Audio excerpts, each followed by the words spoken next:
Малко се притеснявам. Като ги видях в фоето и не такива сериозни, те обикновено са свикнали, като ги вика директора, значи нещо ще се случва. Случайно, нали, реших да доброволствам и е много интересно да разбера с какво доброволствам.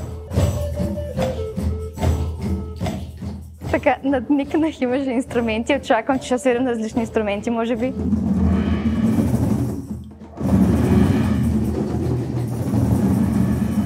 Музиката винаги е била едно от изкуствата, които променя човек. Да. Аз също мисля, че е малко терапевтично, понеже Терапевтично, да. Леко излиза агресията и други неща чрез барабана, просто като един инструмент, като едно средство. А другите, по които са с по-лиричния звук, те пък са като на една терапия, може човек.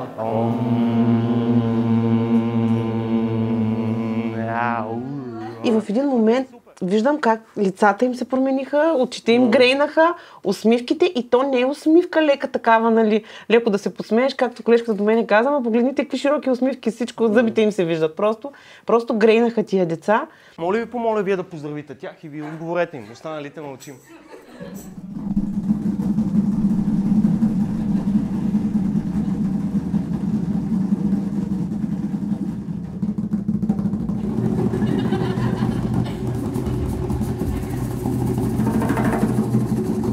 Всички заедно свирят и това е един момент на обединение. Нямаше солисти, за да се притесняват кой ще сбърка, пък дали правя аз вярно или не.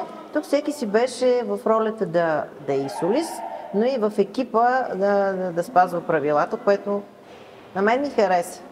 И толкова време да стоят на едно място, без да искат да излязат, само говори по себе си.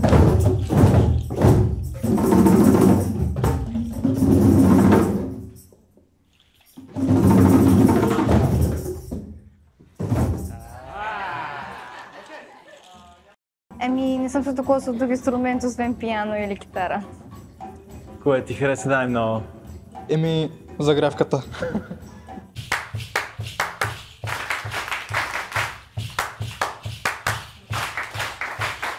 Окей, разделяме се на две групи. С вашата група взимаме този ритъм.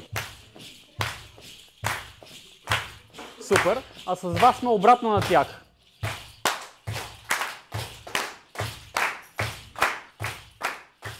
Всъщност всичко ми хареса. Беше много забавно това, тези ритмики, които трябваше да правим. Беше много интересно и музиката, която създавахме. Ще направим полиритмия. Чака, дум, ча-ча-дум. Чака, дум, дум. Чака, дум. И не спирайте с това. Беше много интересно, беше невероятно. Добре се чувствам, весел съм. Чака, дум. Също добавете и пляскане. Научи ли нови неща? Да, много за Африка, за много други инструменти. Това е много интересно. Аз много се интересувам от различни инструменти в други държави. Раз, два, три, четири, стоп! Тази форма на инструментите се нарича гоблет, чашовидна форма. Този инструмент е традиционен от Западна Африка и знаем за неговото съществуване поне от 8 век. Кой инструмент от всичките най-много ти хареса? Този, който дето имаше и ритъм и мелодия също. Хандспан. Да, това беше много интересно. Много искам да се науча да свиря на това.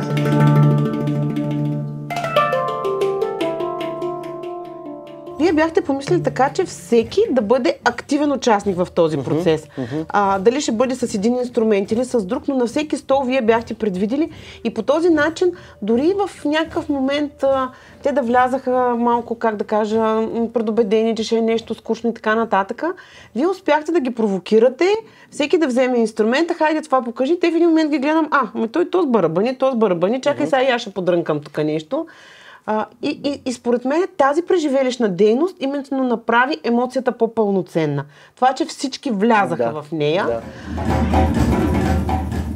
И е напълно по силите на всяко едно училище да го направи, както на всеки един човек да засвири ритъм.